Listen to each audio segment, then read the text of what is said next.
guys, here we are. Oh. Got the Glow Mini on a 32nd ounce.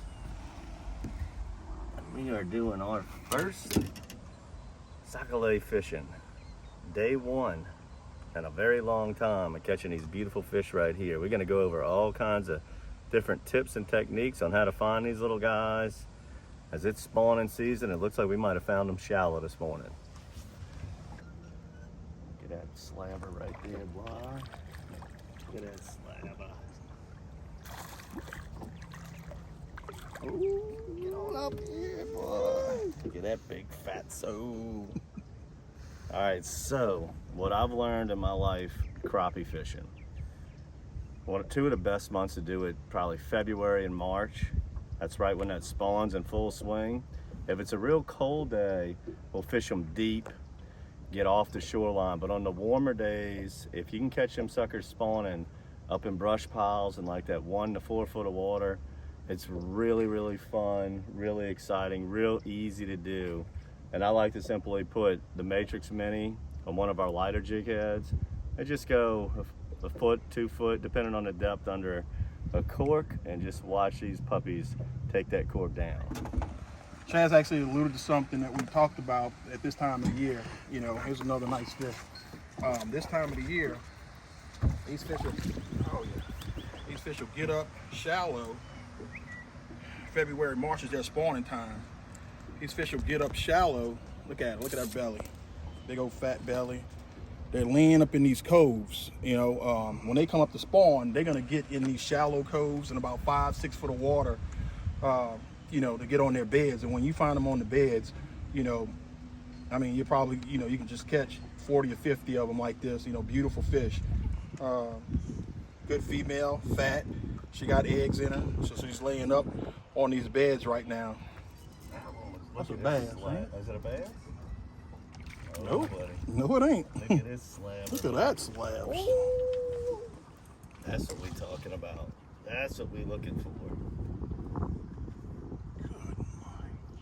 So, a bunch of my first 3 or 4 were buried way up in there. But that one, this big old whopper. I'd have followed it out. This big old whopper here was way out. I'm just popping that cork real nice and light. Get a quick picture of this big beauty right here.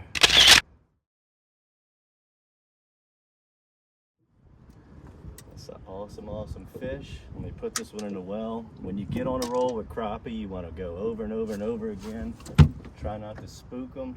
Definitely don't let the boat run up on the brush pile. And they'll be all bundled up together, ready to eat, and you'll catch them one after the other. Just gotta find them.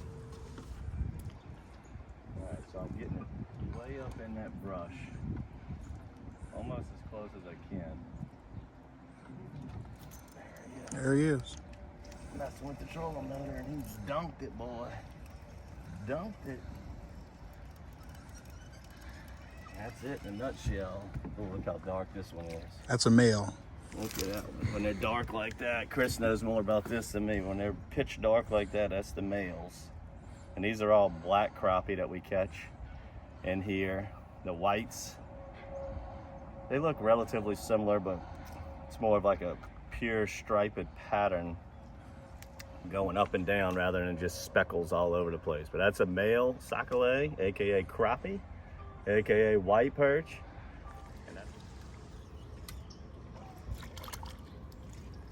Another slab. As we talked about, we kind of alluded to this. Now, Chaz just caught one that was a little bit darker. Those are the males.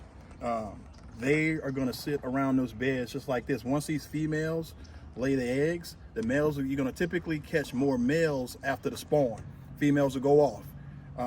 The males will move in, get on top of the beds and guard the beds.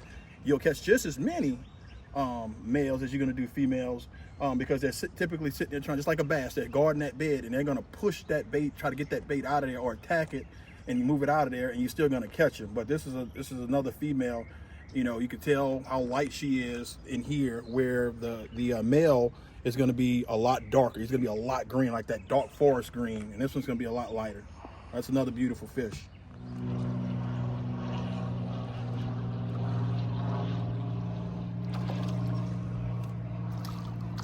Got these puppies on a roll now. On a roll. I'm gonna let this one go. Throw right back in there, working the shoreline out to this little brush piece that I can see. And I just let it sit for a few seconds, and then when I pop it, let it kind of splash the water. You're just trying to get the fish's attention with that little splash.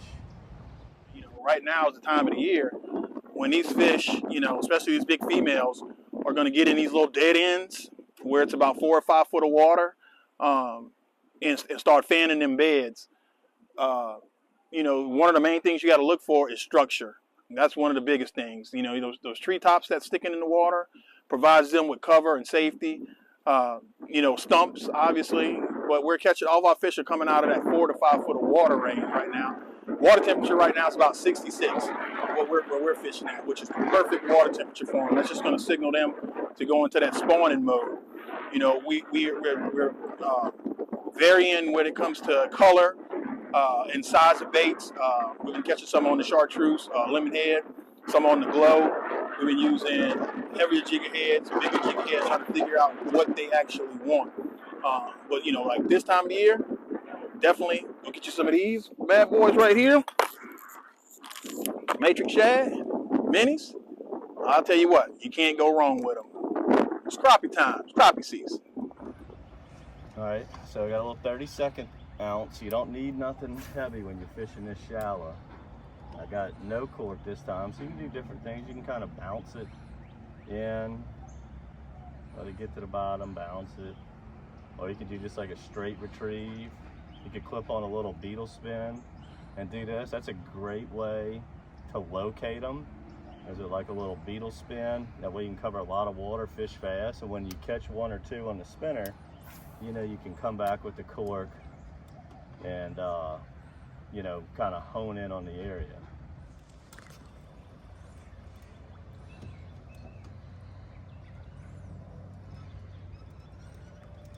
Another dark one. So as Chris taught me just a minute ago, that is another male. As you can see, I got the cork off.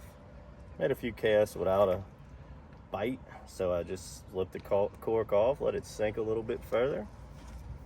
Bam, without the cork. Another pretty one.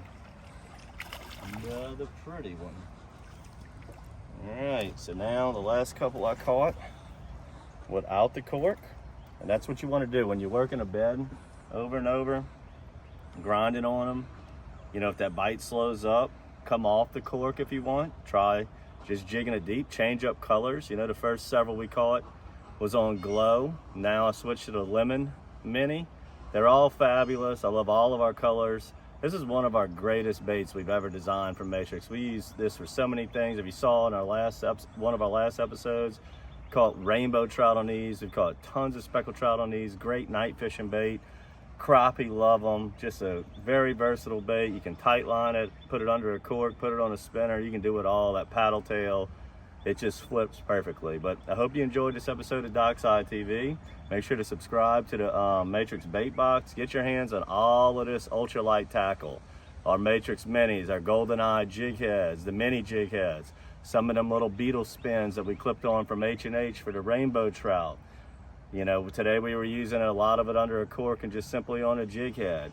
So subscribe to that. They'll be filling up your box with crappie and ultralight style tackle, perch tackle. And make sure to subscribe to the YouTube channel as we have tons and tons of crappie episodes, as this is one of our favorite things to do as we wait for that speckled trout run to happen in the spring. This is a great late winter, early spring thing to do. Old crappie on the spawn.